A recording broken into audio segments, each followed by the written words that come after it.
Hello students, start करते हैं हमारी class mechanics BSc part first.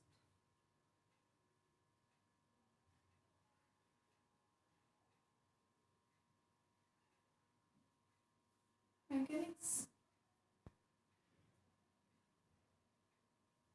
Unit second है ना,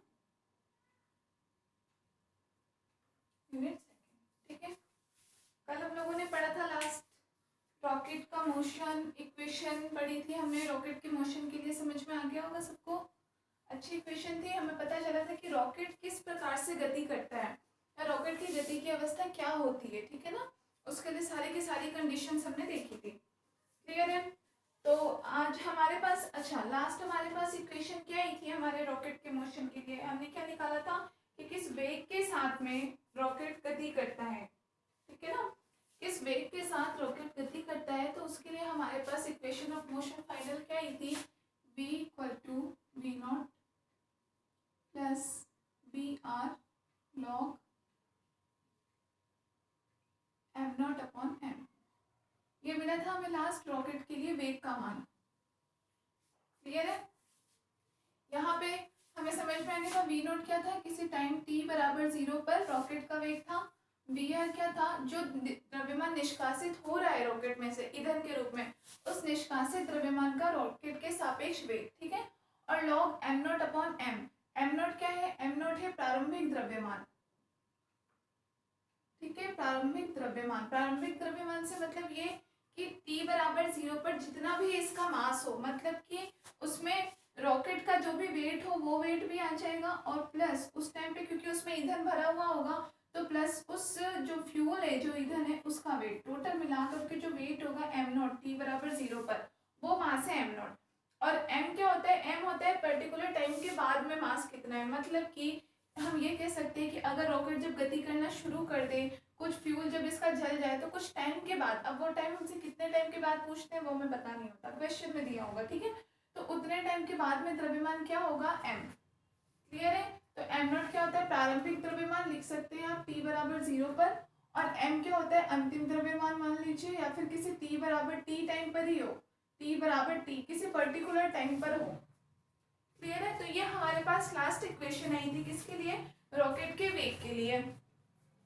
क्लियर है? तो अब हम देखते हैं आगे इस पे कोई बेसिक क्वेश्चन आपके किस तरीके से आते हैं। ठीक है, आपके जो सिलेबस में एक आध क्वेश्चन वगैरह लास्ट ईयर के पेपर्स में आए हुए हैं, उसमें से क्वेश्चन करवाती हूँ तो आपको क्लियर हो जाएगा कि भाई इस टाइप के क्वेश्चन हमें देखने हैं। ठीक है, तो क्वेश्चन लिखेंगे।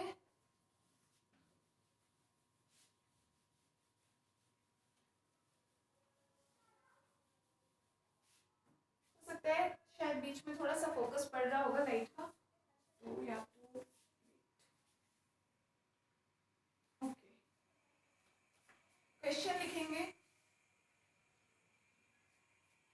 किससे रिलेटेड, रॉकेट से रिलेटेड। ठीक है, जिन स्टूडेंट्स ने कल क्लास नहीं ली थी उन्हें मैं बता दूं, कल हमने रॉकेट की गति किस प्रकार से होती है, रॉकेट कैसे गति करता है, उसकी पूरी मैकेनिज्म, उसमें काम क्या क्या होता है। रॉकेट में कोई फ्यूल भरा हुआ होता है, उस फ्यूल को हम जलाते हैं, वो द्रव्यमान कुछ न कुछ निकलता है। ठीक है ना, तो रॉकेट किसका एग्जाम्पल हमने पहले भी कहा था, कोई परिवर्ती द्रव्यमान का निकाय है। परिवर्ती द्रव्यमान मतलब जिसका द्रव्यमान कंटिन्यूअसली चेंज हो रहा है। ठीक है, द्रव्यमान कंटिन्यूअसली चेंज होता रहेगा। कुछ ऐसी, जब हमने शुरुआत में जब पढ़ा था, न्यूटन ने गति का नियम दिया था, F = ma, बल के लिए नियम दिया था, तो ये F = ma, लेकिन किस स्थिति में सही था, जब m आपका कैसा हो, नियत हो, कांस्टेंट मान हो, द्रव्यमान चेंज नहीं हो रहा हो।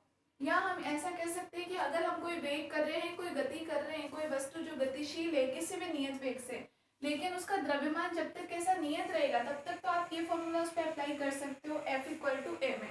ठीक है, लेकिन अगर कभी कंडीशन ऐसी आ जाए कि कोई भी ऑब्जेक्ट है, कोई पिंड है जो कि गति कर रहा है अपने वेग से, ठीक है, लेकिन उसके साथ साथ उसके द्रव्यमान में भी परिवर्तन हो रहा हो, उनको हम क्या बोलते हैं, परिवर्ती द्रव्यमान के निकाय।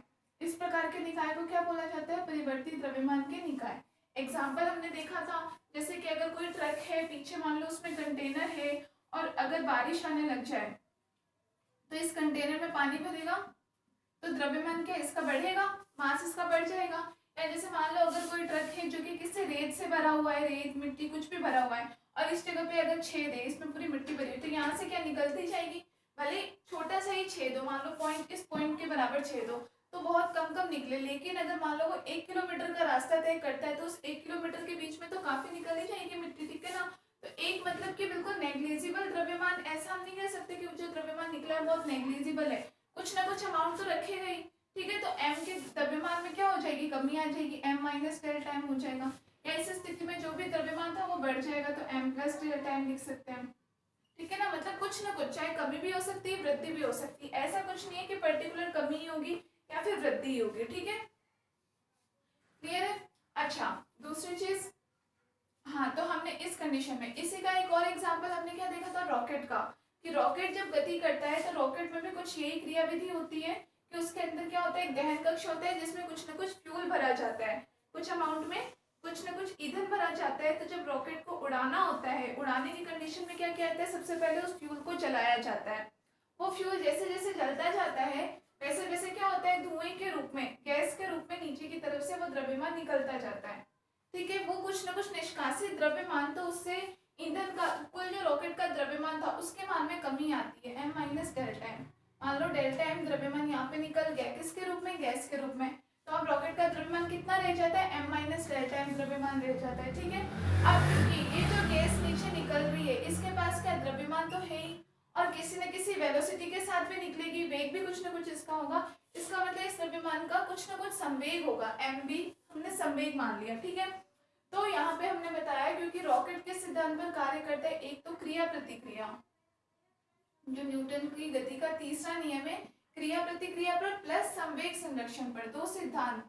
ये आपसे शॉर्ट क्वेश्चन में भी पूछा जा सकता है, और लॉन्ग क्वेश्चन आएगा तो वहां तो आपको ये मेंशन करना ही है कि रॉकेट का सिद्धांत इन दो सिद्धांतों पर आधारित होता है, ठीक है। क्रिया प्रतिक्रिया नियम का पालन करता है और संवेग संरक्षण के नियम का।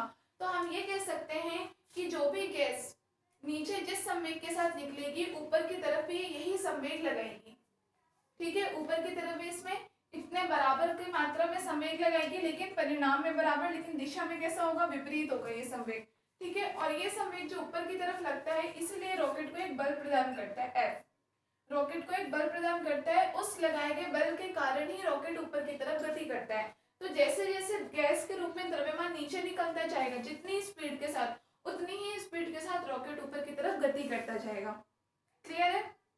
जितनी स्पीड के साथ हमारी गैस जो ये नीचे निकलती जाएगी उतनी स्पीड के साथ रॉकेट ऊपर की तरफ गति करता जाएगा, या जितनी संवेग के साथ में ये गैस नीचे की तरफ निष्कासित होगी, ये द्रव्यमान नीचे निष्कासित होगा, उतनी ही ज्यादा संवेग के साथ रॉकेट ऊपर की तरफ गति कर जाता है। तो ये होता है रॉकेट का। अच्छा, और रॉकेट का वेग अधिकतम किस कंडीशन में होगा, जब ये पूरा का पूरा ईंधन जल जाएगा, भाई जैसे जैसे वो गति करता जाता है और इसमें से ये द्रव्यमान निकलता जाता है, और जिस कंडीशन में जितनी ज्यादा स्पीड के साथ में द्रव्यमान निकलेगा उतनी ज्यादा स्पीड के साथ रॉकेट ऊपर की तरफ गति करता जाएगा, क्लियर है। जिस कंडीशन में ये सारा का सारा ईंधन जल जाएगा उस अवस्था में रॉकेट का वेग क्या हो जाएगा, अधिकतम हो जाएगा, ये पूरा का पूरा द्रव्यमान जितना निकलना होता पूरा निकल जाएगा, और तब रॉकेट बिल्कुल मैक्सिमम वेलोसिटी के साथ में ऊपर की तरफ गति कर जाएगा, क्लियर है। तो ये होता है रॉकेट का संवेग, जिसमें हमने रॉकेट का सिद्धांत जो हमने कल पढ़ा था, और इसका अंतिम वेग क्या होगा, वेग का मान हमने निकाला था v बराबर v नॉट, इसका जो भी प्रारंभिक वेग था plus vr log m not upon m, clear है। तो ये हमने कल पढ़ा था रॉकेट का द्रव्यमान, रॉकेट का वेग, रॉकेट का द्रव्यमान नहीं, रॉकेट का वेग, ठीक है। अभी हमने जो एक और बात, अभी हमने क्या कहा कि जितना संवेग के साथ में ये द्रव्यमान नीचे की तरफ निकलेगा उतना ही संवेग ऊपर की तरफ भी लगेगा, ठीक है। और वो संवेग रॉकेट को एक बल प्रदान करेगा, F प्रदान करेगा ऊपर की तरफ। तो इस F की समीकरण क्या होगी, यहाँ पे हम F बराबर ma नहीं लगा सकते, यही मैं बताना चाह रही हूँ स्टार्टिंग से कि F बराबर ma का जो ये नियम है ये यहाँ पे एप्लीकेबल नहीं होगा। ये जो बल यहाँ पे लग रहा है F, ये बल का मान इस जगह पे परिवर्तित द्रव्यमान के निकाय के लिए बल का मान एप्लीकेबल नहीं होगा। क्यों? क्योंकि ये तब नियम दिया गया था कि जब द्रव्यमान हमारा कैसा हो, नियत हो, द्रव्यमान में चेंज नहीं हो रहा, लेकिन यहाँ पर रॉकेट के लिए क्या हो रहा है, द्रव्यमान में चेंज हो रहा है।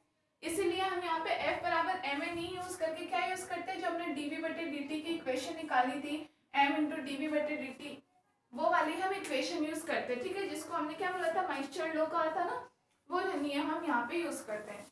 क्लियर है? तो अब हम देखते हैं इसमें बेस्ट क्वेश्चन कैसे आए हुए हैं।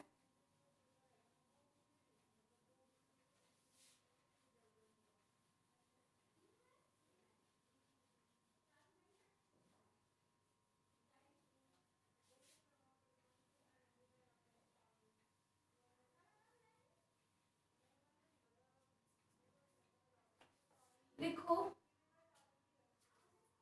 क्वेश्चन।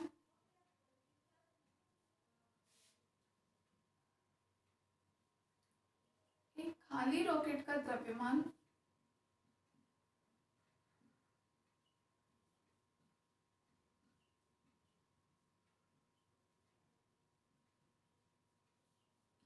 5000 kg है। खाली रॉकेट, जब उसमें ईंधन नहीं है इसका मतलब, ठीक है, उसका द्रव्यमान हमें दे रखा है 5000 kg, और इसमें ईंधन कितना भरा जाता है, तथा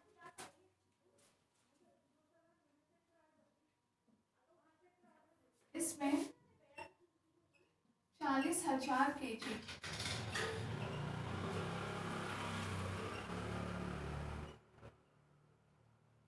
ईंधन भरा जाता है। 40,000 kg, अब इसमें क्या भर दिया, ईंधन भर दिया, ठीक है, और ईंधन का वेग हमें दे रखा है निर्वात का, यदि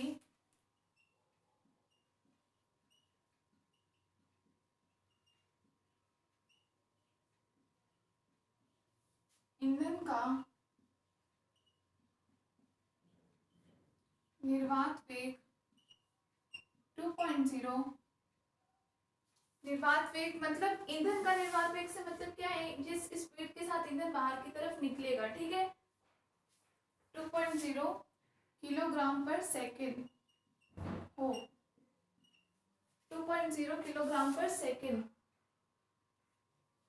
तो रॉकेट द्वारा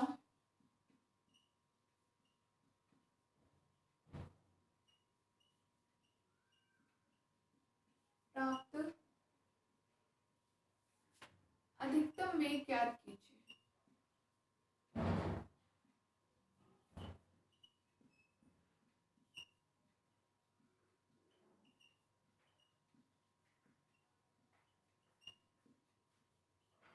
अधिकतम वेग ज्ञात कीजिए, ठीक है,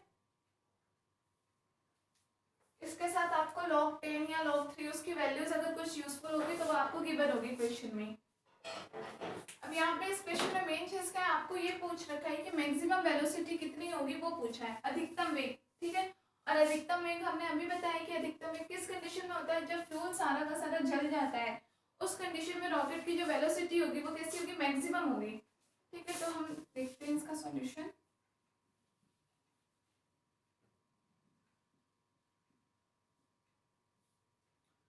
क्या पढ़ा था हमने, v equal to V naught plus V R log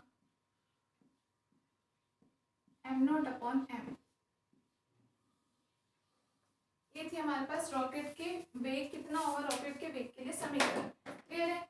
अब यहाँ पे एम नॉट और एम हमें सबके मान गिवन है, और हमें निर्वात का वेग दे रखा है। निर्वात का वेग मतलब ये कि जिस स्पीड के साथ द्रव्यमान बाहर की तरफ निकल रहा है, जो सापेक्ष द्रव्यमान था वो कितना, सापेक्षिक वेग जो था रॉकेट के सापेक्ष निष्कासित द्रव्यमान का जो अपेक्षित वेग था वो हमें गिवन है, निर्वात वेग 2.0 किलोग्राम पर सेकेंड। क्लियर है? तो यहाँ पे देखो, सबसे पहले यहाँ एम नॉट बराबर क्या होता है, एम नॉट होता है प्रारंभिक द्रव्यमान, सबसे शुरुआत में जो होता है। अब उस द्रव्यमान में रॉकेट का जो भी दे रखा है आपको वेट वो भी आएगा, प्लस अगर उसके अंदर ईंधन भरा हुआ दे रखा है आपको तो उस ईंधन का कितना वेग है वो भी आएगा, ठीक है। तो एम नॉट बराबर कितना हो जाएगा, मतलब रॉकेट का द्रव्यमान 5000 प्लस फ्यूल का आपको दे रखा है 40,000, means 45,000 kg am not. Clear है? और m इक्वल टू क्या होता है, m अब हमें यहाँ कब लेना है, अधिकतम वेग प्राप्त कीजिए।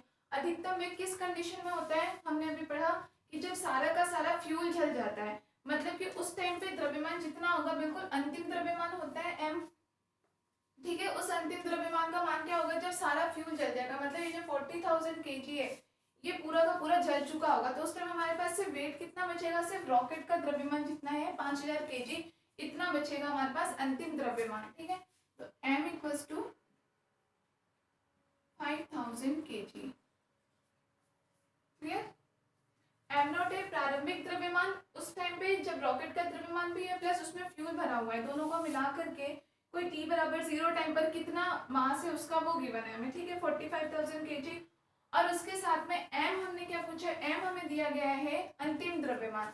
अंतिम द्रव्यमान मतलब वो भी किस कंडीशन में, हमने कहा था कि अंतिम द्रव्यमान के लिए आपको कंडीशन गिवन होगी कि भाई वो किस टाइम पे आपसे पूछना चाह रहा है। इन्होंने बोला है कि अधिकतम वेग के समय पे। अधिकतम वेग कब होता है, जब सारा का सारा फ्यूल जल चुका होता है, तब रॉकेट अपनी मैक्सिमम वेलोसिटी के साथ में मोशन करता है। ठीक है, तो अधिकतम वेग की कंडीशन में सारा का सारा फ्यूल जल चुका होगा, मतलब ये 40,000 kg ये पूरा जल चुका होगा। तो हमारे पास सिर्फ कौन सा द्रव्यमान बचेगा, रॉकेट का जो शुद्ध रॉकेट का द्रव्यमान है 5,000 kg, बस वो। ठीक है, वी नोट होता है प्रारंभिक वेग कोई t बराबर 0 टाइम पर, ये हम लेते हैं 0, हमें कोई वेलोसिटी गिवन नहीं है। ठीक है, और वी आर हमें गिवन नहीं है, वी आर बराबर कितना दे रखा है 2.0 किलोग्राम पर सेकेंड। बस ये सारे वैल्यूज रख दीजिए और इसको सॉल्व कर दीजिए।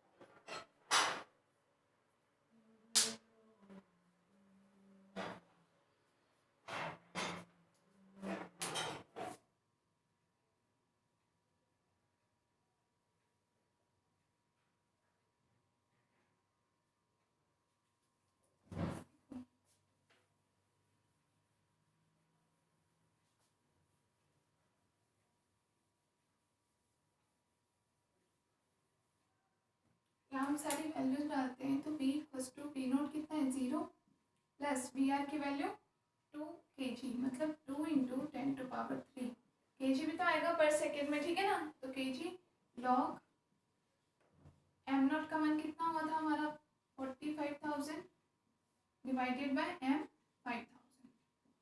इसको सॉल्व कर दो। ठीक है, तो यहाँ पर कितना हो जाएगा 2 इंटू 10⁻³ लॉग 5,000 से कैंसिल, 5 9 45 9 लॉग 3 सॉरी लॉग 9। ठीक है, अब लॉग 9 को हम क्या लिख सकते हैं 2 इंटू 10⁻³ लॉग 3 स्क्वायर। ठीक है, और लॉग m की पावर n क्या होता है, n लॉग m होता है। ठीक है, n लॉग m के बराबर मतलब ये 2 आगे आ जाएगा, इसकी पावर है स्क्वायर। ठीक है, मतलब ये 2 आगे आ जाएगा, तो हमारे पास क्या मिल जाएगा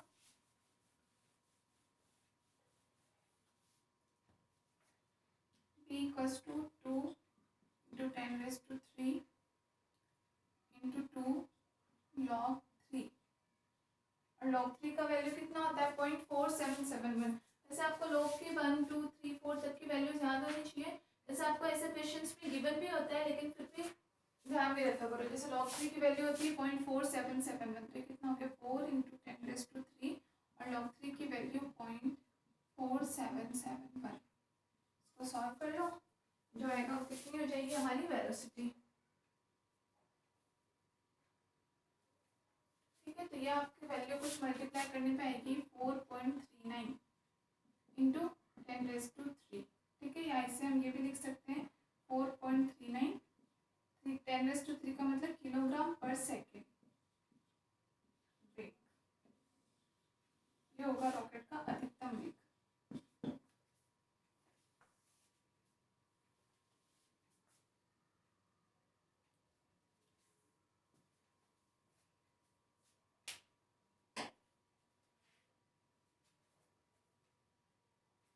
ठीक है, क्वेश्चन आपका आयु 2012 में आया हुआ है, 2012 में आया हुआ है। ठीक है,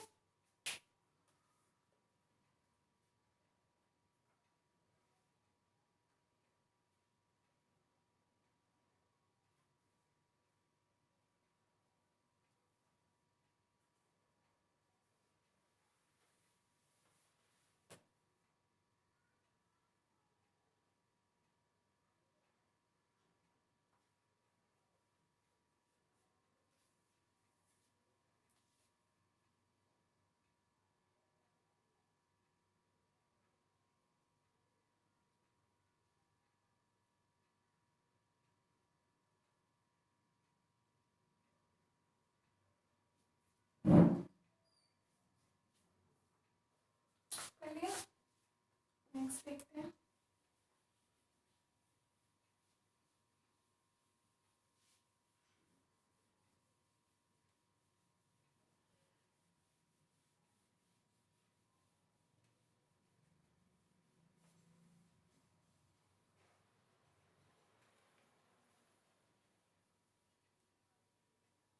क्वेश्चन तो आपके रॉकेट बैंक इस टाइप के, ठीक है, ऐसे ही हैं कुछ न्यूमेरिकल वैल्यूज वगैरह उसकी चेंज हो सकती है, बाकी मेनली वेलोसिटी पूछ लेंगे या ज़्यादा से ज़्यादा मान लो वीआर का मान पूछ लिया उसमें से, या फिर किसी ऐसी कंडीशन में कोई एम नॉट या एम का मान पूछ लेंगे, ठीक है ना। बाकी मोस्टली इजी टाइप के आएंगे क्वेश्चन।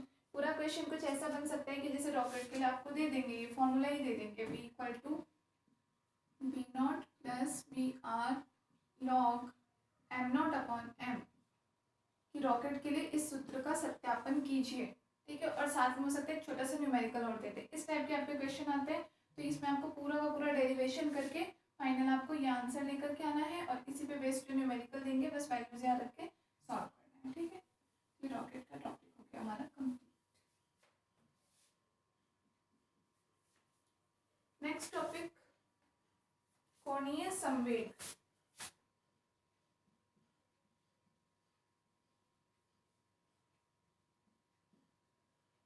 कोणीय संवेग या एंगुलर मोमेंटम।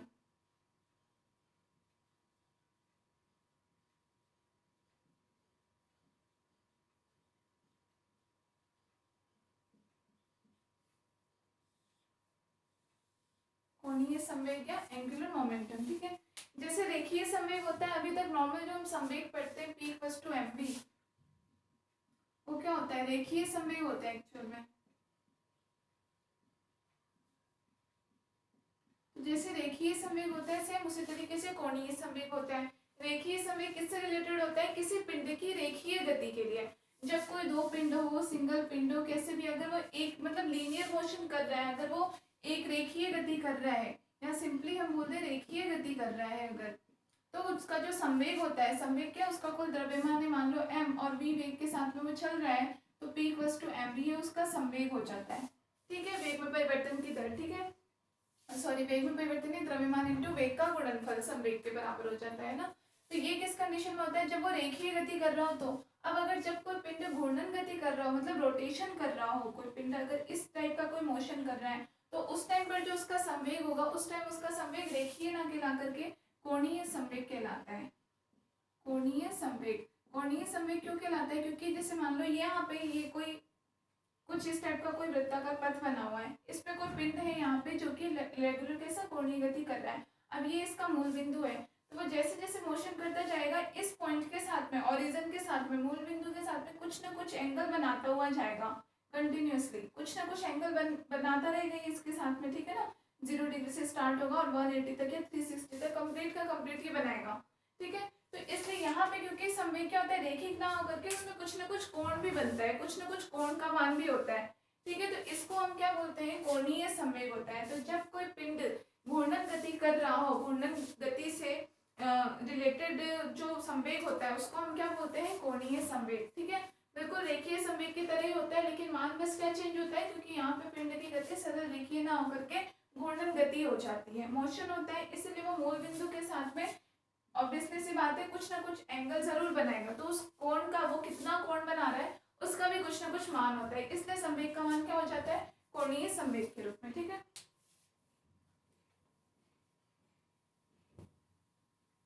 समझ में आया कोणीय संवेग। तो इसकी डेफिनेशन लिखो।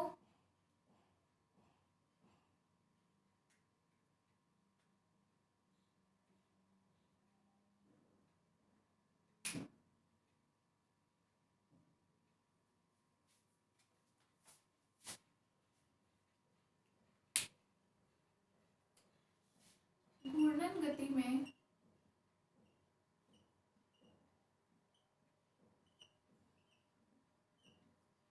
घूर्णन अक्ष के पारे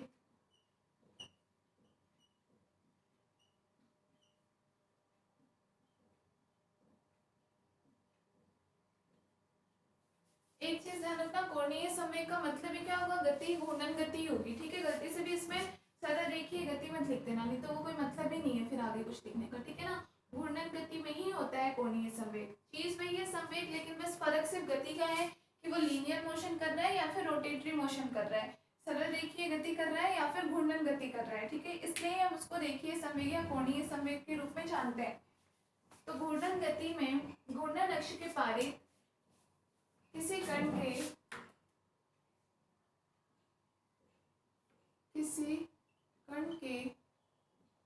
रेखीय संवेग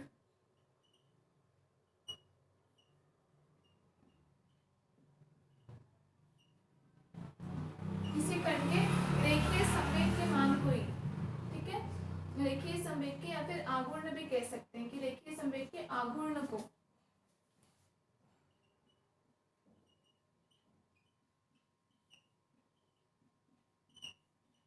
उस कण का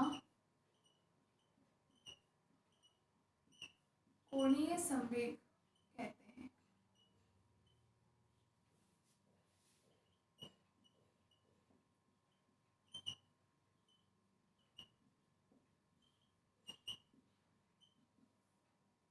घूर्णन गति में घूर्णन अक्ष के पारित किसी कण के रेखीय संवेग के आघूर्ण को उस कण का कोणीय संवेग कहते हैं। ठीक है, और इसे प्रदर्शित किससे करते हैं? जे से।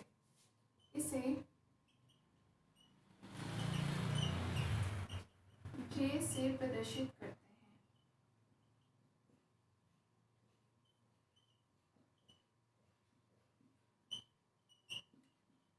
संवेग कैसा होता है? वेक्टर होता है, सदिश राशि होती है, तो वैसे कोणीय संवेग भी वेक्टर होता है। और जे का मान क्या होता है आपका? J equals to R cross P. R cross P मतलब आर किसी कण के सापेक्ष उसका स्थिति सदिश क्या है, और पी उस कण का लीनियर मोमेंटम उस टाइम क्या है, उस कण का रेखीय संवेग क्या है। ठीक है,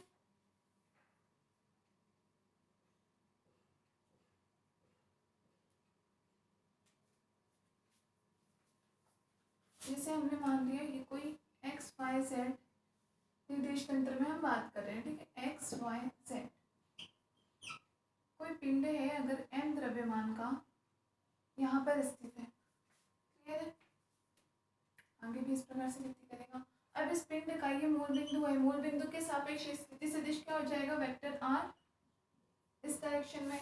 और इसका रेखीय संवेग, क्योंकि ये रेखीय संवेग करेगा तो ये हमने मान लिया इसका रेखीय संवेग वेक्टर पी। ठीक है, तो y के सापेक्ष इसका जो कोणीय संवेग कहाँ होगा? r cross p। मतलब इन दोनों का क्रॉस का मतलब क्या है? इन दोनों का परपेंडिकुलर, इन दोनों के लंबवत दिशा में होगा। मतलब इन दोनों के लंबवत, मतलब j का डायरेक्शन हमारा हो जाएगा ये j equal to r cross p। r और p ये दोनों एक दूसरे के लंबवत है, और इन दोनों के लंबवत दिशा में होगा j का मान, कोणीय संवेग का मान, j equal to r cross p। Note कर लो।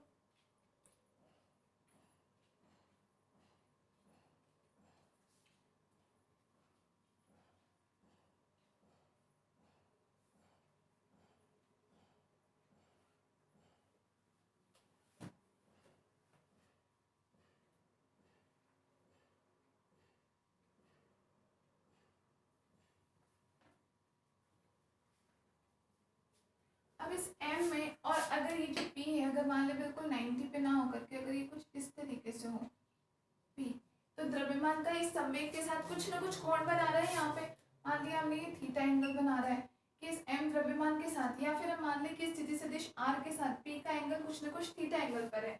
तो यहाँ से हम j बराबर क्या लिख सकते हैं इसको? r p sin theta. Theta r और p के मध्य बनने वाला कोण। ठीक है, तो j equals to r cross p sin theta, sorry r p sin theta. वैसे भी दोनों का क्रॉस प्रोडक्ट है, a क्रॉस p बराबर a b sin थीटा होता है।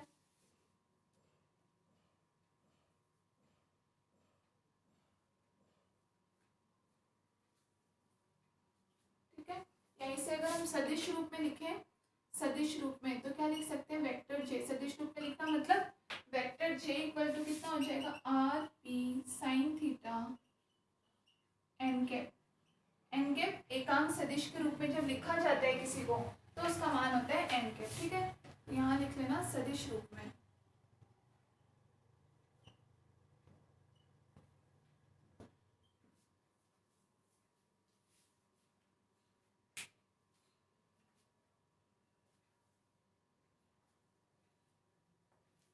R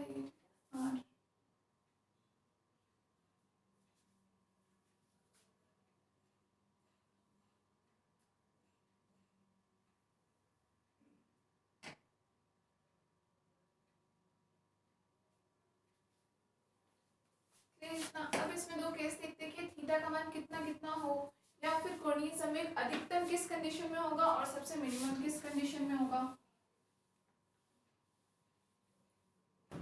तो मान लिया इन दोनों के बीच में केस फर्स्ट आर और पी के मध्य बनने वाला कोण थीटा इक्वल टू अगर 90 हो, तो थीटा इक्वल टू 90 हो, मतलब कि अगर आर और पी ये दोनों बिल्कुल एक दूसरे के बिल्कुल 90 डिग्री एंगल पे हो, बिल्कुल परपेंडिकुलर हो, तो यहाँ से हमारे पास जे बराबर क्या है, आर पी साइन 90 और साइन 91, मतलब J equal to R P.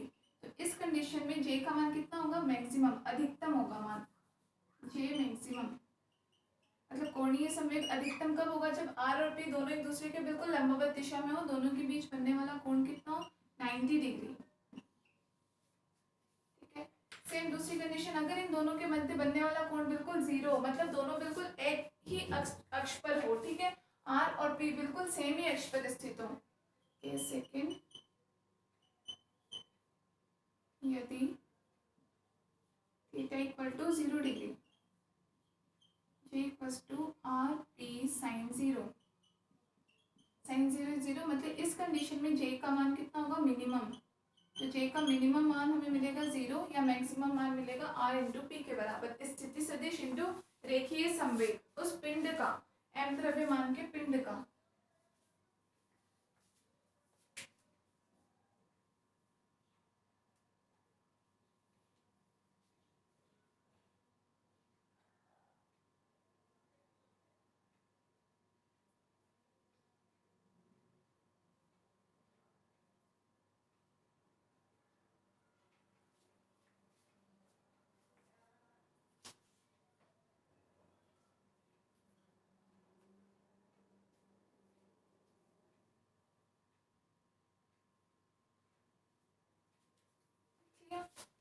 अब इसमें नोट देख के लिखो कुछ एक पॉइंट। कोणीय संवेग का मान अलग अलग स्थितियों में अगर हम देखें क्या होगा,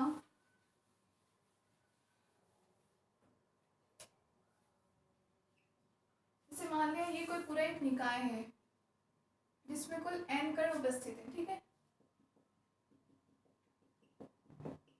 कुल n कण उपस्थित है, तो हर एक कण का, और सारे के सारे क्या कर रहे हैं, अगर घूर्णन गति कर रहे हैं, किसी न किसी दिशा में घूर्णन गति कर रहे हैं, इसका मतलब प्रत्येक कण का कुछ न कुछ कोणीय संवेग भी होगा वहां। यदि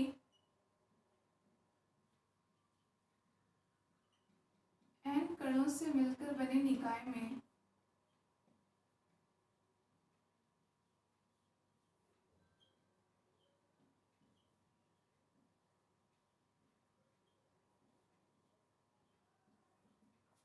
प्रत्येक कण का कोणीय संवेग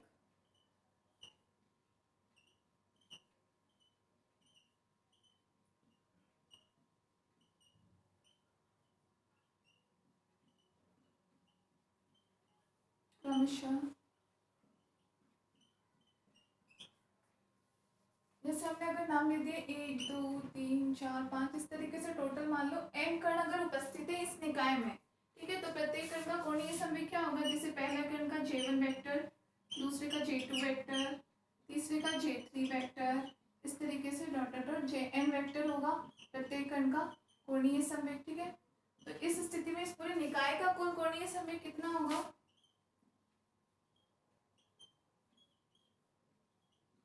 निकाय का कुल कोणीय संवेग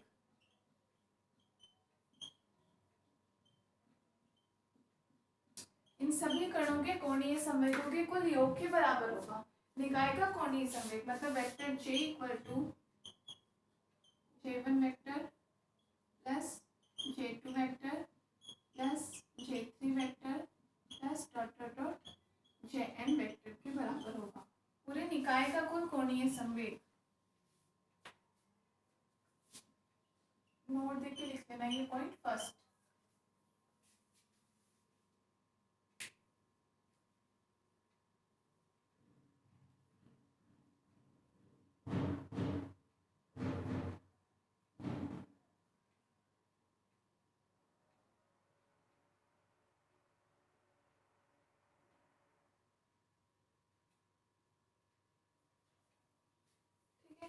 सेकेंड पॉइंट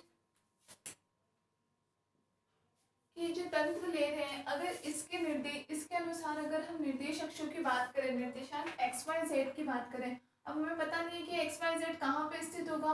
अगर किसी कण के घूर्णन अक्ष पर ही स्थित हो कोई सा भी निर्देशांक, जैसे कोई कण मान लो ये रोटेट करे इस डायरेक्शन में, अब इसका जो घूर्णन अक्ष होगा इसके सापेक्ष अगर इसी पर हमारा निर्देशांक स्थित हो तो उस कंडीशन में कण का कोणीय संवेग उस निर्देशांक पर निर्भर नहीं करता। किस पर डिपेंड करेगा? वो इस घूर्णन अक्ष पर डिपेंड करेगा, न कि इस निर्देशांक पर निर्भर करेगा। क्लियर है? लिखो, यदि निर्देश बिंदु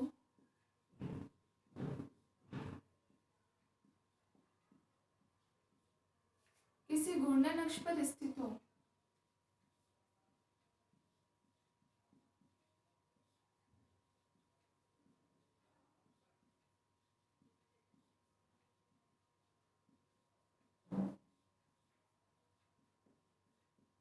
तो कोणीय संवेग का मान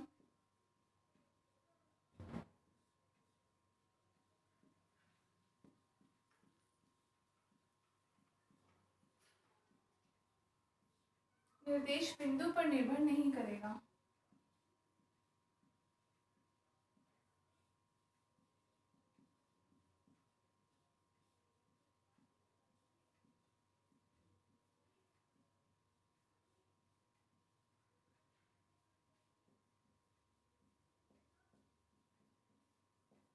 मतलब अगर कोई आपसे कभी पूछे कि अगर ये घूर्णन अक्ष, आपने बोला कोणीय संवेग क्या होता है, किसी पिंड अगर वो किसी दिशा में घूर्णन कर रहा है तो उसके घूर्णन अक्ष पर डिपेंड होता है, ठीक है।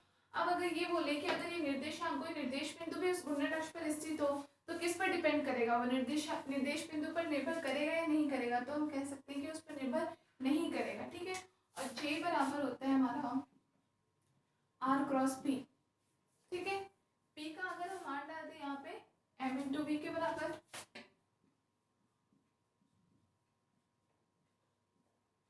Vector R cross P equal to कितना? MV,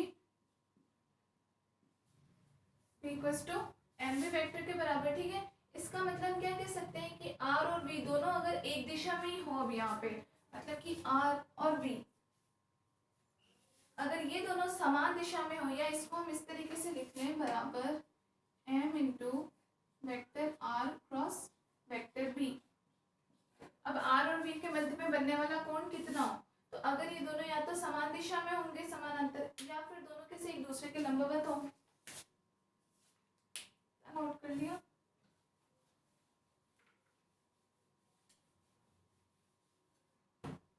यहाँ पे अगर हम केस फर्स्ट देखें, यदि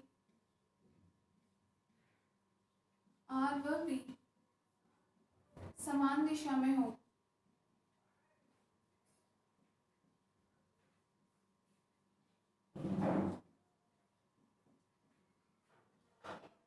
अर्थात समानांतर हो,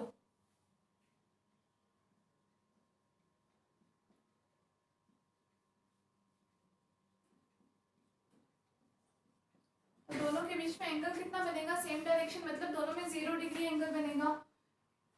दोनों के बीच का कोण कितना? 0। मतलब इस कंडीशन में फिर हमारे पास J का मान कितना हो जाएगा? J equal to 0, minimum value आ जाएगी, ठीक है। और जब R और V एक दूसरे के लंबवत हो, R व V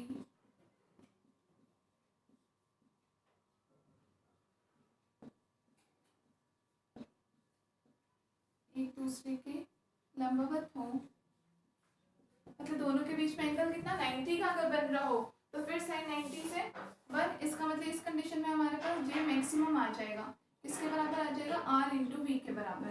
तो J का formula J equal to R into V भी आप लिख सकते हो मैक्सिमम कंडीशन में, ठीक है। R V के साथ में यहाँ M भी आएगा ना, M V R, ठीक है ना। इसके अकॉर्डिंग हम बता रहे हैं, तो अगर इन दोनों के बीच में दोनों सेम डायरेक्शन में, मतलब कि दोनों के बीच में बनने वाला एंगल 0 हो, तब तो J इक्वल टू आपके पास 0, मतलब कि इसकी सबसे मिनिमम वैल्यू आएगी, ठीक है। मतलब कोणीय संवेग इस स्थिति में कैसा होगा? सबसे न्यूनतम होगा। और जब R और V दोनों एक दूसरे के लंबवत, मतलब बिल्कुल 90 डिग्री के एंगल पर हो, तो J equal to R cross V sine theta से हम कितना लिख सकते हैं? RV साइन 90 से J equal to MV R, मतलब अधिकतम होगा इस स्थिति में।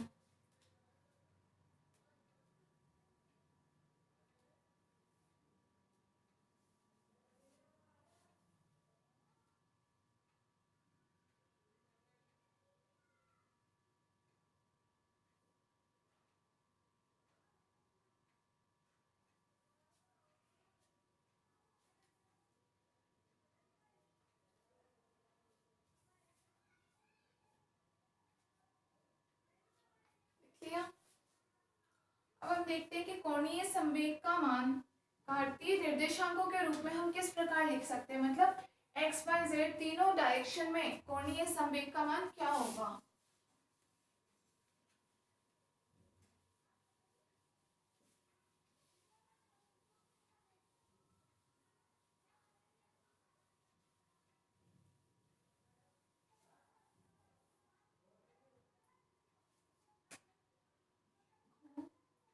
कोणीय संवेग का मान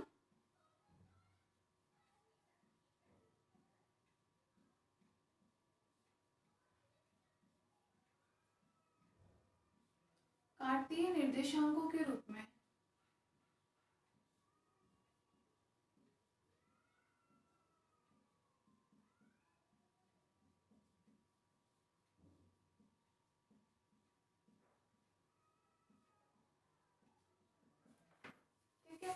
तो J इक्वल्स टू हमारे पास क्या है, पहले यहाँ देखो J इक्वल्स टू हमारे पास है R क्रॉस P,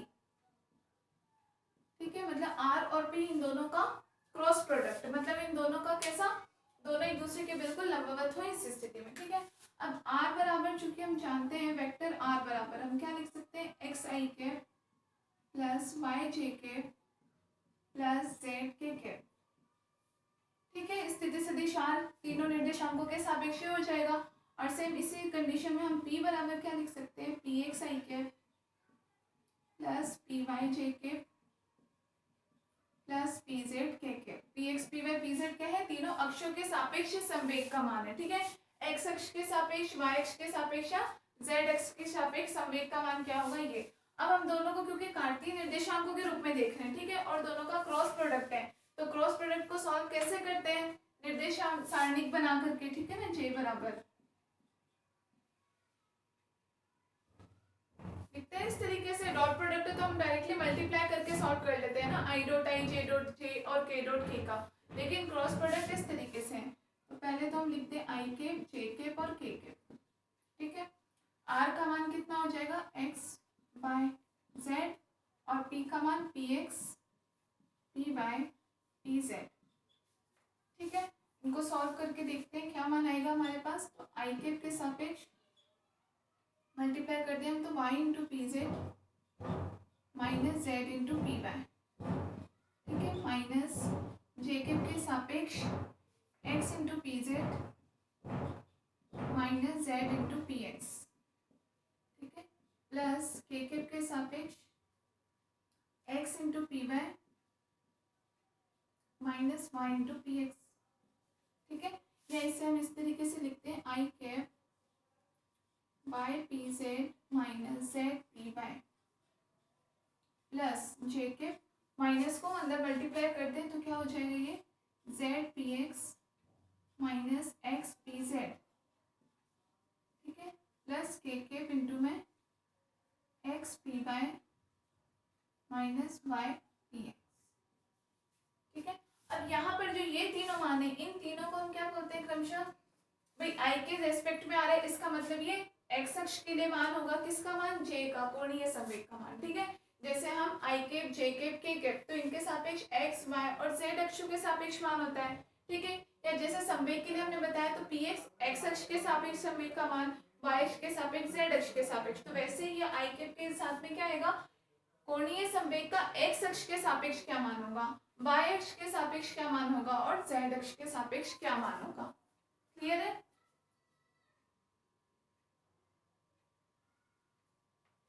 तो आप इसको इस तरीके से लिख सकते हो, बराबर जे एक्स आई के प्लस जे वाई जे के प्लस जे जेड के, ये हमें मान मिलता है कार्तीय निर्देशांकों के रूप में जे का, मतलब कि जे को भी हम इस तरीके से लिख सकते हैं, जे एक्स जे वाई जे जेड, जहाँ जे एक्स का मान क्या है इसके बाद में यहाँ से लिख लेना, यहाँ जे एक्स बराबर क्या आया, Y P Z minus Z P Y, J Y बराबर क्या आया, Z P X minus X into P Z, और जे जेड बराबर क्या मान आया, X P Y minus Y into में पी एक्स, ठीक है, तो ये हमारा कोणीय संवेग का मान हुआ कार्तीय निर्देशांकों के रूप में। इसी से जैसे हम सॉल्व करते हैं बस r क्रॉस p के दोनों मान डाल करके। और यहाँ से आप याद रखने के लिए एक चीज और देख सकते हो कि जब jx का मान है तो इसके वैल्यू में कहीं पे भी x नहीं आ रहा, jy का मान है तो वैल्यू में कहीं पे y नहीं आ रहा, या z का मान है तो वैल्यू में कहीं पे भी z नहीं आ रहा। उसके अलावा जो दो है वही दोनों आ रहे हैं। जैसे x के अलावा y और z आ रहे हैं, इसमें y के अलावा x और z आ रहे हैं, z के अलावा x और y आ रहे हैं। तो इसका मतलब मैं सही कहा कि अगर निर्देशांक किसी घूर्णन अक्ष पर स्थित हो तो कोणीय संवेग का मान उन निर्देश बिंदुओं पर निर्भर नहीं करता है। ठीक है, घूर्णन किसके सापेक्ष कर रहा है उस पर डिपेंड करता है। जैसे कि मतलब हमारे क्या है कि अगर कोई पिंड x अक्ष पर स्थित है, ये x अक्ष हमने मान लिया, अब अगर वो घूर्णन कर रहा है तो ऑब्वियसली सी बात है भाई x के सापेक्ष घूर्णन कैसे वो करेगा, किसकी y की तरफ या z की तरफ घूर्णन करेगा। ठीक है, इसका मतलब कह सकते हैं कि निर्देश बिंदु पर निर्भर नहीं करेगा वो। नोट कर लो।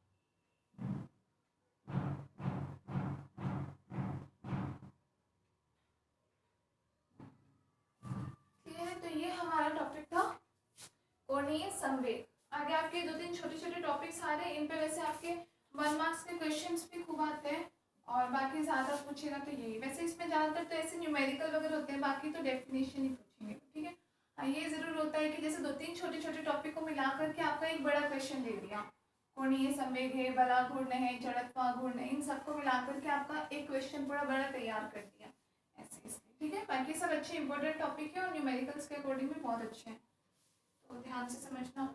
अगला हम देखते हैं बल आघूर्ण।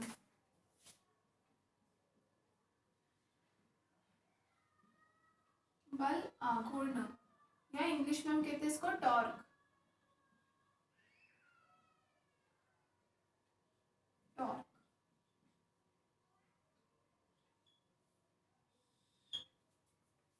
ठीक है, बल आघूर्ण पहले आप लोगों ने वैसे 12th में भी पढ़ा होगा। क्या होता है कि जैसे कोई पिंड है, मान लो कोई पूरा का पूरा पिंड अगर किसी एक अक्ष से लगा हुआ है, जैसे मान लो ये अक्ष है और कोई पिंड है वो इसके किसी एक बिंदु से ही हम बोले कि कनेक्टेड है, या जैसे हम बोले कि किलकित है, किलकित मतलब इसके एक बिंदु से ही वो रिलेटेड है। ठीक है, तो अगर हम बल लगाएंगे तो वो पिंड क्या करेगा, अगर इस पिंड पर हम बल लगाएंगे तो वो ये जो इसका अक्ष है इस अक्ष के चारों तरफ ही घूमने का प्रयास करेगा। समझ में आ रहा है, मतलब जैसे कोई अक्ष है, इस पूरे अक्ष पे एक किसी बिंदु से हमारा ये पूरा एक बड़ा सा एक पिंड है वो किलकित है। ठीक है, मतलब लगा हुआ है उस अक्ष से। अब अगर हम इस पिंड पर बल लगाएंगे तो ये पिंड गति कहाँ करेगा, इस अक्ष के चारों तरफ गति करने का प्रयास करेगा, वो इस अक्ष के चारों तरफ गति करेगा वो। ठीक है ना, तो ये जो इसकी प्रवृत्ति होती है अक्ष के चारों तरफ गति करने की जो प्रवृत्ति है, इसको जिस राशि से नापा जाता है उस राशि को हम कहते हैं बलाघूर्ण। बलाघूर्ण मतलब कि नापने की एक क्वांटिटी है, एक मेजरमेंट क्वांटिटी है जिसके द्वारा किसी चीज को नापा जाता है। अब यहाँ हम किसको नापना चाह रहे हैं कि पिंड की ये प्रवृत्ति कि ये इस अक्ष के चारों तरफ ही क्यों घूमना चाह रहा है। एक एग्जांपल से आपको समझ में आएगा, जैसे कि एग्जांपल है दरवाजा। अब देखो ये अक्ष और इसकी बात आपको कैसे, जैसे कि कोई गेट होता है, गेट में आप देखो कि साइड में जो चौखट होती है, पूरा गेट किससे लगा होता है, उस चौखट से लगा होता है, साइड में जो लगी होती है। ठीक है ना, पूरा गेट चारों तरफ से पैक नहीं होता, नीचे से ऊपर से या इस साइड से जिधर से खुलता है इन तीनों तरफ से गेट फ्री होता है, सिर्फ एक अक्ष से ही किलकित होता है वो, जो हमने यहाँ बात कही कि जब पूरा का पूरा पिंड किसी एक अक्ष से किलकित होता है। ठीक है, इस पूरे अक्ष में भी क्या होता है, या तो यहाँ पे स्क्रू लगे होते हैं ऊपर या फिर नीचे स्क्रू लगे होते हैं। ठीक है, पूरा ऐसे ज्वाइंट तो बिल्कुल होता नहीं है, बीच में जगह होती है इस चौखट में भी। ठीक है ना, ऊपर और नीचे, या फिर ज्यादा बड़ा हो तो 3 जगह हम लगाते हैं, बाकी स्क्रू से जुड़ा हुआ होता है। ठीक है, तो पूरा का पूरा पिंड सिर्फ इस एक अक्ष के चारों तरफ कैसा किलकित होता है।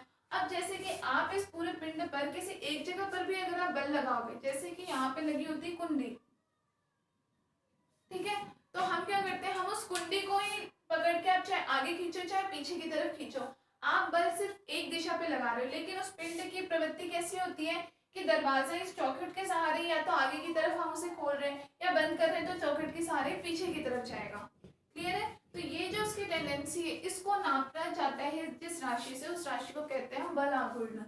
अब समझ में आया होगा कि दरवाजे की गति, आप देखो दरवाजा क्या होता है, किसी चौखट के सिर्फ 2 पॉइंट से कनेक्टेड होता है, ऊपर की तरफ या नीचे की तरफ। अब हमें उसके लिए लेकिन क्या है, यहाँ पे हमें दरवाजे को खोलने के लिए पूरे दरवाजे पर प्रेशर नहीं देना होता है, हम उसके सिर्फ एक बिंदु पर प्रेशर देते हैं। कुंडी में नहीं लगा, नॉर्मली में अगर हम सिर्फ एक तरफ धक्का देते हैं तो क्या होता है, पूरा का पूरा खुल जाता है, ठीक है, या कुंडी पकड़ करके हम उसको खींचते हैं तो दरवाजा पूरा बंद हो जाता है। तो इतना बड़ा पिंड जो कि इतना बड़ा दरवाजा है, उसका वेट कितना ज्यादा होगा, लेकिन आप उसके सिर्फ एक छोटे से पॉइंट पर थोड़ा सा बल लगाते हो और वो पूरा पिंड क्या होता है, गति करने लग जाता है। तो क्यों गति किया उसने ऐसा, बल आघूर्ण के कारण। यहाँ पर एक्चुअल में बल नहीं लगता, बल के साथ एक आघूर्ण भी लगता है। आघूर्ण मतलब क्या, कि ये जो पिंड की इस अक्ष के चारों तरफ घूमने की जो प्रवृत्ति है उसको कहा जाता है आघूर्ण। और उसके कारण ही ऐसा होता है कि सिर्फ एक पॉइंट पर जबकि हमने बल लगाया है, लेकिन एक पॉइंट पर बल लगाने से भी इतना बड़ा वो पूरा का पूरा दरवाजा खुल जाता है या बंद हो जाता है। ठीक है, तो ये होता है बल आघूर्ण। समझ में आ गया होगा? लिखो इसमें,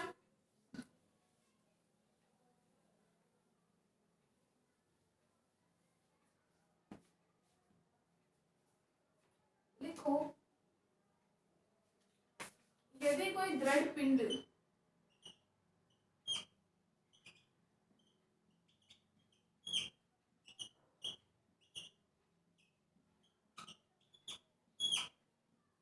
किसी अक्ष के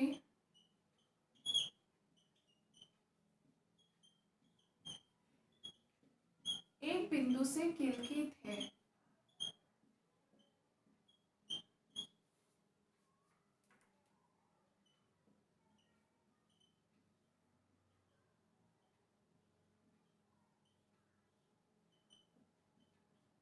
यदि कोई पिंड किसी अक्ष के एक बिंदु से किलकित है तो बल लगाने पर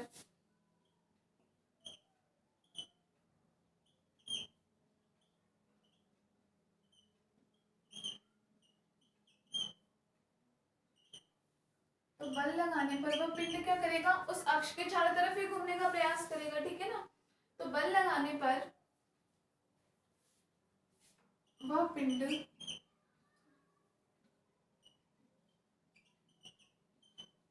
अक्ष के चारों तरफ घूमने का प्रयास करेगा।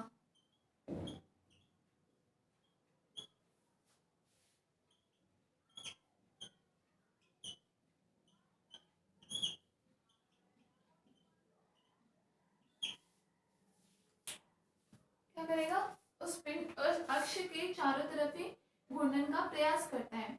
इस बल की स्थिति द्वारा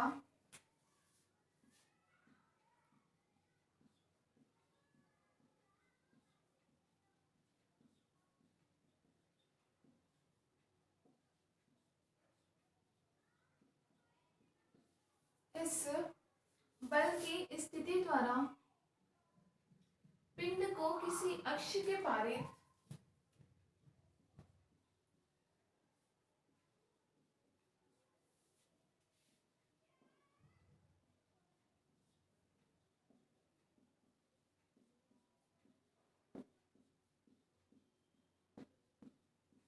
घुमाने की प्रवृत्ति को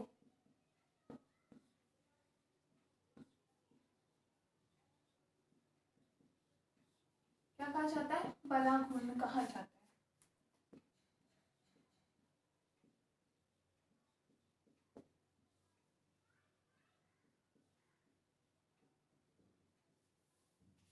क्लियर है?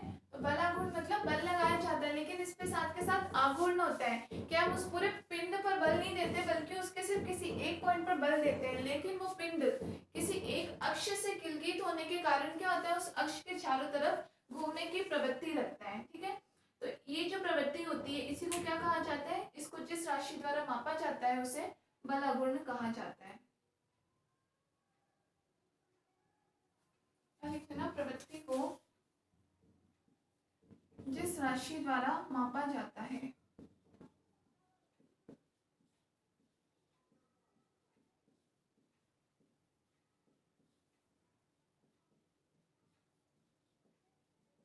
उसे बलागुण कहा जाता है। ठीक है, प्रवृत्ति को जिस राशि द्वारा मापा जाता है उसे बलागुण कहते हैं।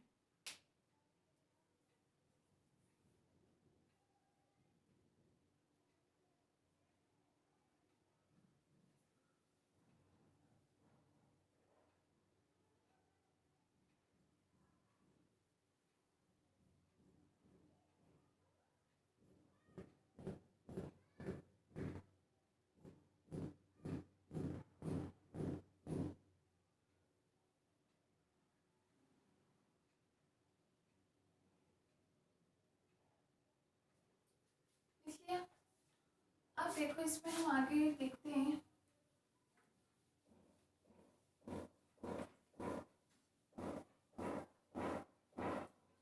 जैसे हम निर्देश तंत्र के द्वारा इसे समझना चाहें कि बलागुण क्या है। ठीक है, तो सबसे पहले हमने मान लिया कि जैसे ये कोई पूरा एक निकाय है। ठीक है, ये उसके निर्देशांक हमने मान दिए एक्स वाई जेड अक्ष में। एक्स ये आप लोग स्ट्रेट बना लेना, ऐसे टेढ़ा मेढ़ा मत कर देना। एक्स वाई और जेड अक्ष, ये इसका क्या हो गया, मूल बिंदु हो गया। ठीक है, अब मान लिया कोई जो भी हम पिंड की स्थिति हम बताना चाह रहे हैं, मान लो ये स्थिति है, हम जिस बिंदु पर बल लगाना चाह रहे हैं, ठीक है, उसकी स्थिति हमने मान ली है ओपी।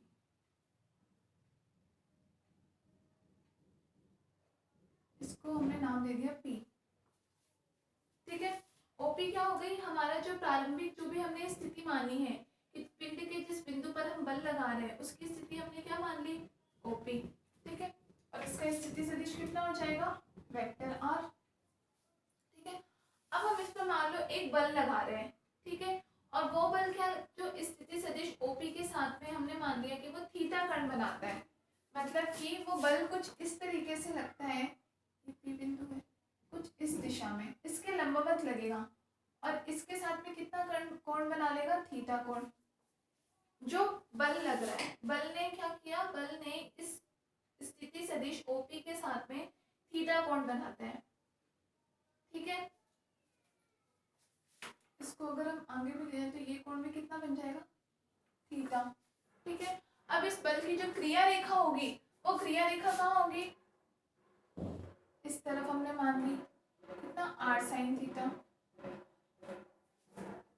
ठीक है, ये हमने क्या मान लिया कि उस बल की क्रिया रेखा जो कि निर्देश बिंदु के लंबवत है। ठीक है, इस निर्देश बिंदु के लंबवत होगी। क्या है ये, इस बल की जो क्रिया रेखा होगी, मतलब बल आपने लगाया लेकिन उसकी क्रिया करने की जो रेखा होगी वो कहाँ, इस निर्देश बिंदु की लंबवत हो जाएगी।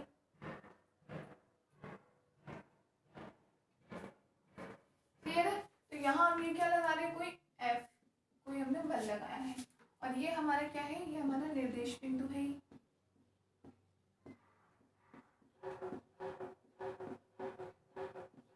ठीक है, बना लो इसे।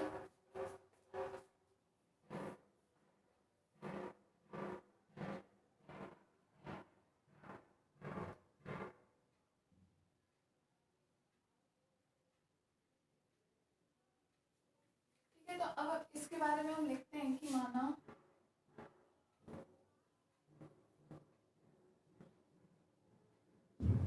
एक पिंड, ये पूरा हमारा जैसे निकाय है। ठीक है ना, पूरा का पूरा हमारा निकाय हुआ, तो हम मान लेते हैं कि माना पिंड घूर्णन अक्ष के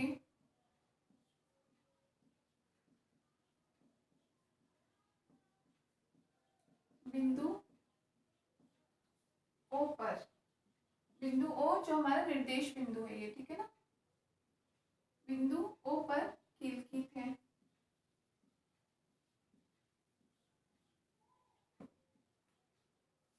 ठीक है, अब हम क्या लिखेंगे, इस पर हमने जो बल अप्लाई किया है। ठीक है, तो इस पिंड के बिंदु पर एक बल बल भी कार्य करेगा। आपको किसी भी बिंदु पर लग सकता है बल। इस पिंड के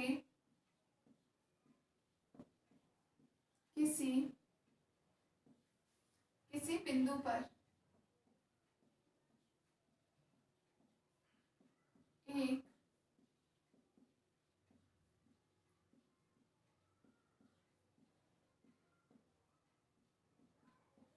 ठीक है, ये बल की स्थिति हमने कुछ भी रैंडमली मानी है, ऐसा कोई फिक्स नहीं है कि इसी दिशा में लगेगा, किसी भी दिशा में लग सकता है। ठीक है, अब हमने जो यहाँ पे बल लगाया है उसको हमने क्या बोला है कि ये जो पिंड की प्रारंभिक स्थिति थी उसके साथ में कितना थीटा कोण बना रहा है। ठीक है, लिखो जो कि पिंड की प्रारंभिक स्थिति के साथ, प्रारंभिक स्थिति कौन सी है हमारी, ओपी, इस ओपी के साथ में बना रहा है प्रारंभिक स्थिति ओपी के साथ थीटा कोण बनाता है।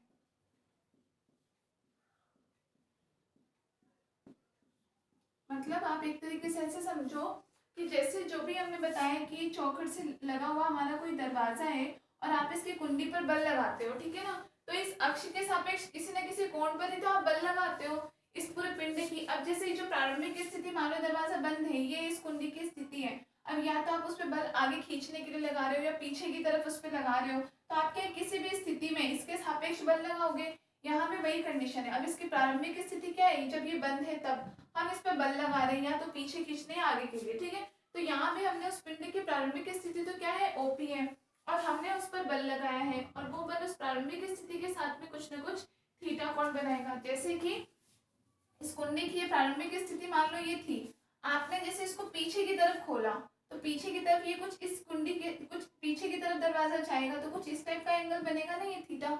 या अगर आप इसको आगे की तरफ खींच रहे हो तो इस अक्ष से ये आगे की तरफ कुछ ना कुछ कोण बनाएगा थीटा।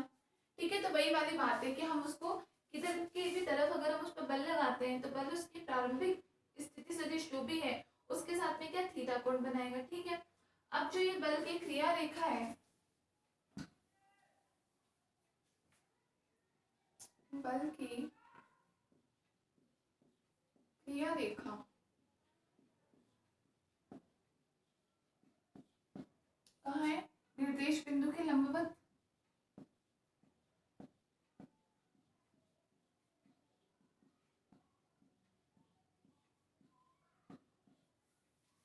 निर्देश बिंदु के लंबवत दिशा में, और इसका मान क्या होगा, r sin थीटा।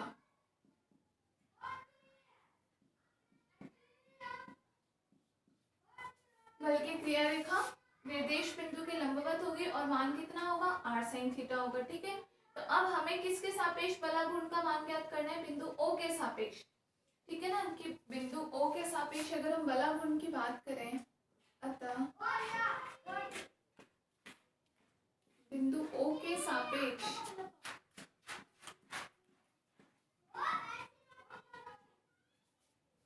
बलाघूर्ण, तो इसके सापेक्ष बलाघूर्ण कितना होगा, हमने क्या मान बताया था, इसकी स्थिति सदिश जो क्रिया रेखा है, ठीक है, r sin थीटा जो इसकी क्रिया रेखा है वो, और इस पर बल कितना लग रहा है, तो बल के परिणाम और इन दोनों के मल्टीप्लाई के इक्वल होगा। भाई इसकी क्रिया रेखा कौन सी दिशा में लग रही है और इस पर आप कितना बल लगा रहे हो। ठीक है, तो बिंदु O के सापेक्ष बलाघूर्ण बल के परिणाम, बल के परिमाण तथा क्रिया रेखा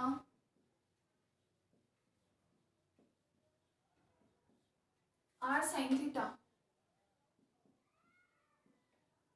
के गुणनफल के बराबर होगा।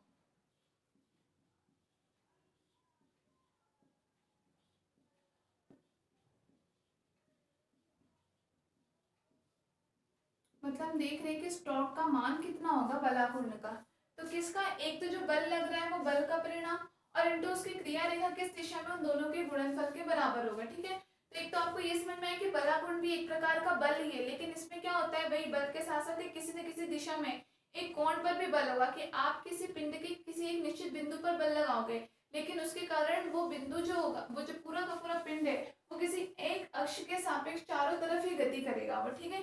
इस कारण वहां पे आपका क्या होगा, एक बल आघूर्ण उत्पन्न हो जाता है, ठीक है। लिख लिया इतना।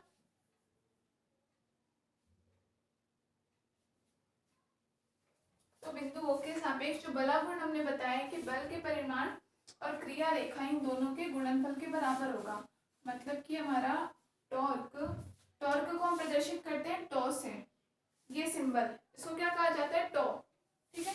तो टॉ बराबर कितना हो जाएगा, बल मान लो F बल हमने बताया F लग रहा है, F इंटू में ये मान कितना लग रहा है, 8 sin थीटा, F इंटू में 8 sin थीटा, ठीक है। या फिर सदिश रूप में टॉ बराबर क्या लिख सकते हो, वेक्टर F क्रॉस R, ये हमारा होगा बलाघूर्ण।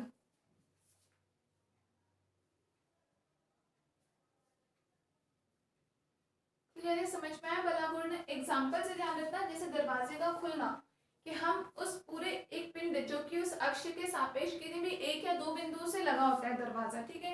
या तो ऊपर हम लगा देते हैं उसको साइड में कुछ भी स्क्रू वगैरह के साथ में, या नीचे दो जगह से, या कोई छोटा तो बीच में एक जगह से लगा होता है, ठीक है ना, इस प्रकार से। और हम उस पे क्या, उस पूरा, क्योंकि दरवाजा तो बहुत हैवी सा होता है, लेकिन हम उसके सिर्फ एक बिंदु पर बल लगाते हैं, जैसे हमने कुंडी पर बल लगा दिया, लेकिन उसकी वजह से पूरा का पूरा पिंड इतना भारी हमसे खुल जाता है, बंद हो जाता है। किस कारण से, क्योंकि वहां बल के साथ साथ एक बल आघूर्ण काम करता है वहां पे, ठीक है। जो कि हमारी, हम जो बल लगा रहे हैं उसके सापेक्ष क्रिया रेखा क्या है, क्रिया रेखा और इंटू में हमने जो बल लगाया उन दोनों के गुणनफल के बराबर होता है, ठीक है। तो टॉ बराबर F क्रॉस R। यहाँ भी हम दोनों कंडीशन देखेंगे कि इस थीटा का मान कितना हो। तो केस फर्स्ट लिखो, यदि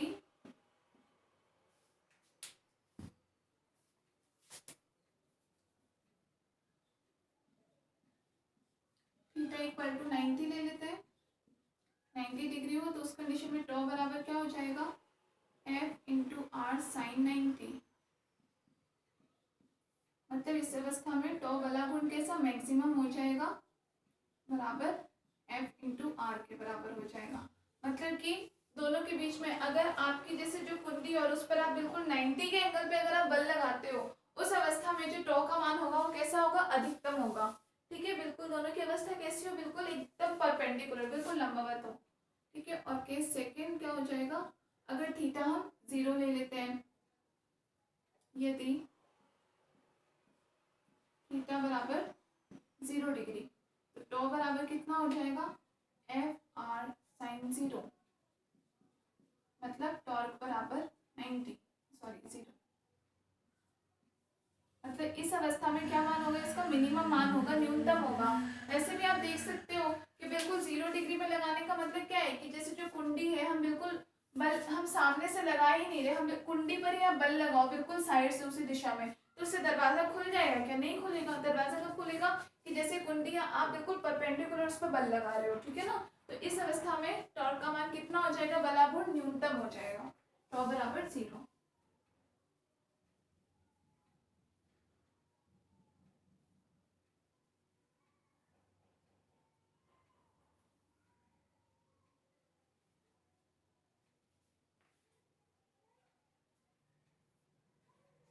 ठीक है, तो इसका मतलब यहाँ से हम रिजल्ट क्या निकाल सकते हैं, कि इसका मतलब इस आर साइन थीटा का मान यदि ज्यादा हो, जैसे थीटा 90 होने से आर साइन थीटा का मान ही ज्यादा होगा, तो अगर आर साइन थीटा का मान ज्यादा हो, इस स्थिति में बलाघूर्ण भी अधिक होगा।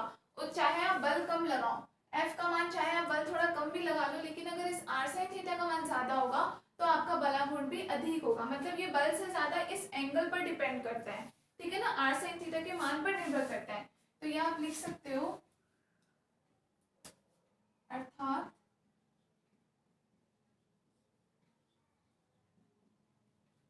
आर साइन थीटा का मान अधिक होने पर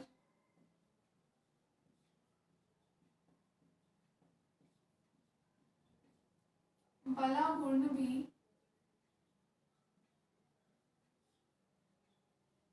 अधिक होगा।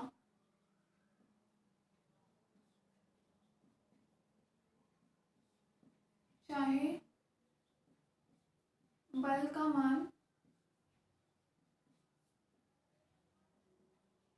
कम हो, बल का मान अगर कम भी हो लेकिन r sin थीटा का मान इसका मतलब ज्यादा हो तो बलाघूर्ण भी हमारा अधिक हो जाएगा। ठीक है, और इसके एग्जाम्पल आपने देख ली, जैसे दरवाजे का खुलना। एक और एग्जाम्पल होता है जैसे कि आटा चक्की जो होती है, जैसे पहले जो आटा चक्की होती थी ना, जैसे कि मान लो दो एक के ऊपर एक पत्थर की स्लैब रखी हुई होती थी, ठीक है ना, कुछ इस तरीके से, और यहाँ पे साइड में घुमाने का दिया होता था। ठीक है, कुछ पत्थर की इस तरीके से स्लैब होती थी। अब आप देखो घुमाया किसको जाता था, सिर्फ इस पे बल लगाया जाता था, जो लकड़ी का जो खूंटा दिया होता था सिर्फ उसको पकड़ के घुमाया जाता था, लेकिन उसके कारण क्या होता था कि इतना हैवी पत्थर, ये पूरा पत्थर घूम जाता था। आप बल उस पर सिर्फ थोड़ा सा बल लगाते थे, वहां बल भी बहुत ज्यादा नहीं लगाना होता। किसी के घर में अगर हो तो आप लोगों को पता होगा कि बल उस पर बहुत हल्का सा लगाया जाता है, उसको बस पकड़ के थोड़ा घुमाया जाता है, लेकिन उसके कारण ये पूरा इतना हैवी पत्थर जो होता है वो पूरा का पूरा पत्थर घूमने लग जाता है। वो भी किसका एग्जाम्पल है, बलाघूर्ण का। क्यों, क्योंकि वो किसी घूर्णन अक्ष के सापेक्ष जो पिंड है वो किसी एक बिंदु से किलकित है। अब हम बल उस बिंदु पर लगा रहे हैं, लेकिन उसके कारण वो पिंड क्या होगा, अपने घूर्णन अक्ष के चारों तरफ घूमता जाता है वो। ठीक है, तो आप लोग चाहे इसमें नीचे एग्जाम्पल लिख लेना, लास्ट में उदाहरण लिख लेना। उदाहरण लिखो, दरवाजे में जैसे हैंडल, जैसे दरवाजे में हैंडल या जो भी क्या कुंडी लिख लो, या जो हैंडल कब्जों से दूर लगाए जाते हैं। जैसे कि कोई दरवाजा होता है उसके कब्जे हम इधर लगाते हैं, ठीक है ना, यहाँ पे स्क्रू लगाए जाते हैं, और जबकि हैंडल इस तरफ होता है, क्योंकि ये तो उसका वो अक्ष है, और जबकि इधर होता है हमारा हैंडल। अब अगर आप हैंडल इधर लगा दोगे, मान लो अगर ये कब्जों के पास में अगर हैंडल लगा होता तो अब क्या आप उसे खोलते तो दरवाजा खुलता क्या, पूरा नहीं खुलता। दरवाजा कब खुलता है, जब हैंडल बिल्कुल इस दिशा में दूर लगे होते हैं, कब्जों से दूर लगाए जाते हैं हैंडल को, ठीक है ना, तभी जा करके आप इस बिंदु पर बल लगाते हो और पिंड इस अक्ष के चारों तरफ घूमता है। ठीक है, तो लास्ट में एग्जांपल लिखना कि दरवाजों में हैंडल कब्जों से दूर लगाए जाते हैं, दूर लगाए जाते हैं। या दूसरा एग्जांपल लिखना, आटे की चक्की को घुमाने वाला हत्था, आटे की चक्की को घुमाने वाला हत्था घूर्णन बिंदु से दूर लगाया जाता है, घूर्णन बिंदु से दूर लगाया जाता है। ठीक है, दूर का मतलब यहाँ यही है कि जब उनके बीच में थीटा एंगल कितना ज्यादा से ज्यादा बने, ताकि आप बल का मान कम भी लगाओ लेकिन वो हमारा काम पूरा प्रॉपर हो। ठीक है, तो इसीलिए कैसे लगाया जाता है, दूर लगाया जाता है। ठीक है, तो ये आपका था बल आघूर्ण। हमने एक तो पढ़ा कोणीय संवेग J, और एक हमने क्या पढ़ा, बल आघूर्ण। अब हम पढ़ते कि इस बल आघूर्ण और कोणीय संवेग जो दो हमने पढ़ा, इन दोनों में आपस में कोई रिलेशन आपको निकालना हो तो, ठीक है, J बराबर आपने क्या पढ़ा, R क्रॉस P, और यहाँ पे बल आघूर्ण टो बराबर आपने क्या पढ़ा, R क्रॉस F। अब इन दोनों में आपस में क्या रिलेशन निकलता है वो हम देखते हैं। देखो नेक्स्ट हेडिंग,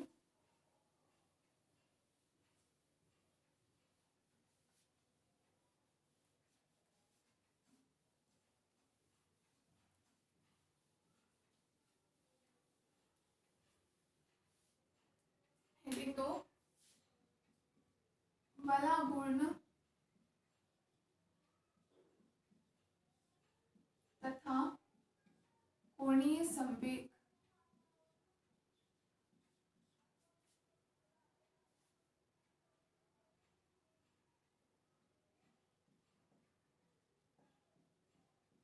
में संबंध। ठीक है, relation between torque and angular momentum, relation between torque and angular momentum.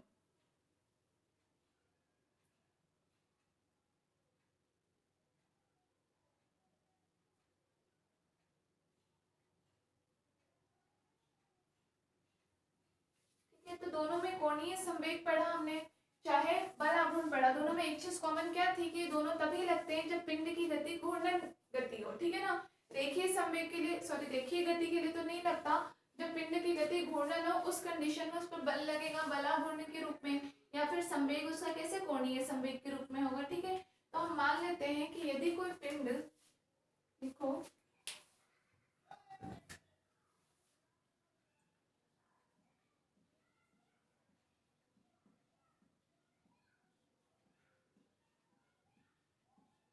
यदि कोई पिंड अपने घूर्णन अक्ष के पारे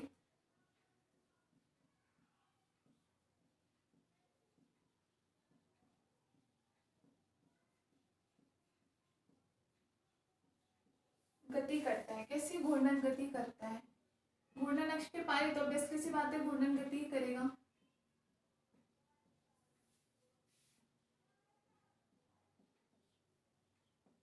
किसके पारे? अपने घूर्णन अक्ष के पारे यदि घूर्णन गति करता है, ठीक है, और उसका निर्देश बिंदु के सापेक्ष तथा जिसके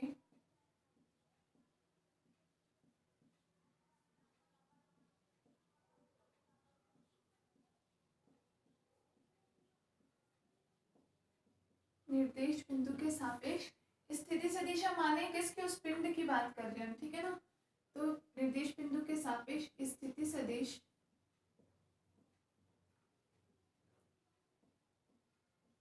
कितना ले लेते हैं हम? Vector are.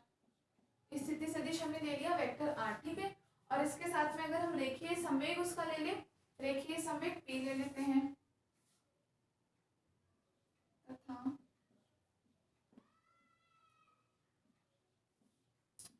रेखीय संवेग वेक्टर पी हो, वह उस पर अगर हम बल लगाएं तो बल कितना हो?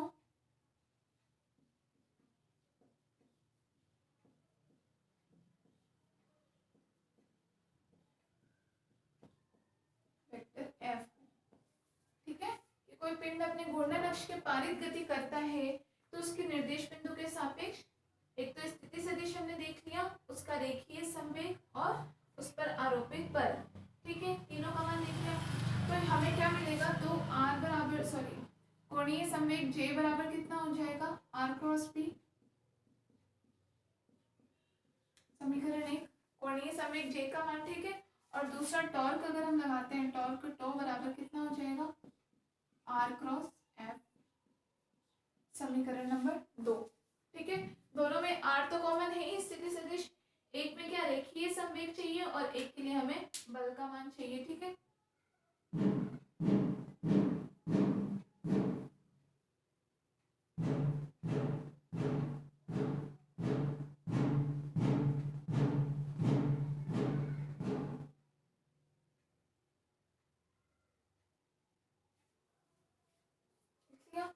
अब देखो यदि ये समीकरण 1 का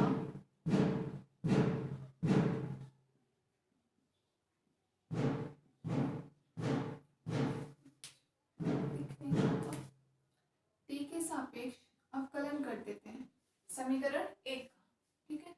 हमें क्या करना है? इन दोनों में रिलेशन निकालना है, जे में और टो में। अवकलन करने पर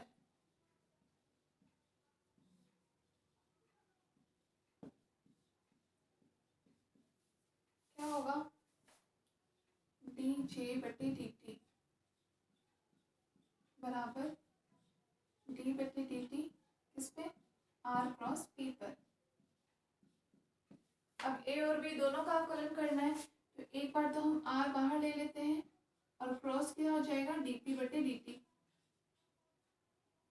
प्लस पी बाहर ले लेते हैं और क्रॉस डी आर बटे डी टी, ठीक है। सॉरी, क्रॉस में आप इसका साइन उल्टा सीधा नहीं कर सकते, अदरवाइज वो नेगेटिव में आ जाता है, ठीक है ना। आप इसको ऐसे लिखो, आर क्रॉस डी पी बटे डी टी और दूसरा हो जाएगा हमारा डी आर बटे डी टी क्रॉस पी, ठीक है ना। ध्यान रखना, इसको आप उल्टा सीधा नहीं कर सकते, पी पीछे और वो क्यों?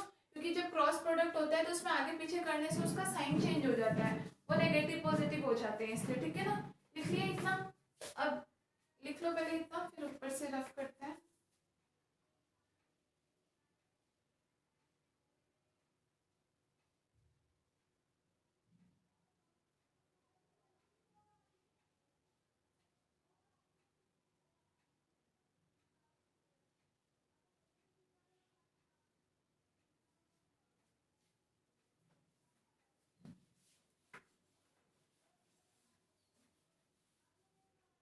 ठीक है, तो यहाँ से हमें क्या मिल जाएगा? डी जे बटे D T equals to R vector R ही क्रॉस डीपी बटे dt किसके बराबर होता है, बल के बराबर। न्यूटन की गति के द्वितीय नियम से F बराबर हमने लिखा था dp बटे dt के बराबर, ठीक है ना। तो dp बटे dt का मान हम क्या रख देंगे, F प्लस dr बटे dt। स्थिति सदिश में समय के सापेक्ष परिवर्तन क्या होता है, वेग, मतलब v, और क्रॉस वेक्टर p, ठीक है। तो बराबर r क्रॉस f, तो अभी हमने पढ़ा किसके, टॉर्क के बराबर था। समीकरण 2 शायद हमने दिया था, है ना, टॉर्क के बराबर था टो, और प्लस v क्रॉस p का हम मान रख देते हैं m इंटू वी के बराबर होता है, ठीक है। इसको हम क्या लिख सकते हैं, टो क्रॉस m बाहर ले लिया हमने, तो ये हमें क्या हो जाएगा, v क्रॉस v के बराबर, ठीक है। और क्रॉस प्रोडक्ट सेम का कैसा होता है, हमेशा जीरो होता है। जैसे आप लोग जानते होंगे आई कैप क्रॉस आई कैप करो जीरो होता है, जे कैप क्रॉस जे कैप बराबर जीरो, और के कैप क्रॉस के कैप बराबर zero. Cross product dot product जानते हो ना आप लोग।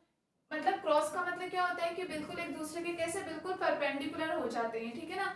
या जैसे आई डॉट आई बराबर जबकि क्या होता है, वन होता है, जे डॉट जे वन होता है, के डॉट के वन होता है, जबकि उनका क्रॉस प्रोडक्ट जीरो के बराबर। तो यहाँ पे v क्रॉस p बराबर क्या हो जाएगा, जीरो।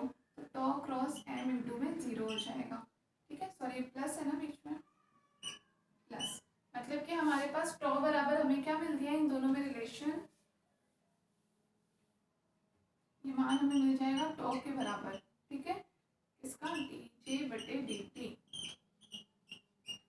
इम्प्लाइज टॉ बराबर हम क्या लिख सकते हैं, डी जे बटे डी टी। ये हमारे पास रिलेशन आ गया बल आघूर्ण और कोणीय संवेग के बराबर। इसका मतलब क्या कह सकते हैं, बल आघूर्ण किसके बराबर है, कोणीय संवेग के समय के सापेक्ष अवकलन के बराबर होता है।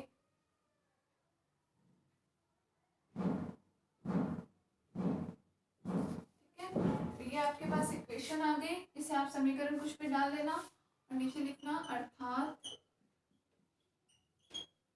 क्या लिख सकते हैं, कोणीय संवेग में